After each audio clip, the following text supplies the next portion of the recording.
Which of the following statement is or are correct for non-destructive testing? Liquid penetration technique can be utilized for detecting surface flaw. This is true. In radiographic examination, internal cracks cannot be detected. No, this is wrong, because in radiographic examination, with the help of X-ray technique, we can only determine the internal flaws. C option.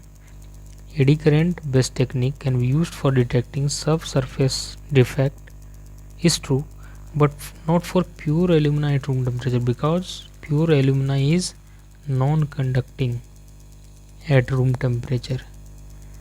For eddy current, only the conducting can be tested. Option D. Ultrasonic inspection is unsuitable for inspecting subsurface defects in high damping capacity material like cast iron. Yes, this is true, because in ultrasonic inspection works by sending high frequency sound waves into the material and detecting reflection from the discontinuing.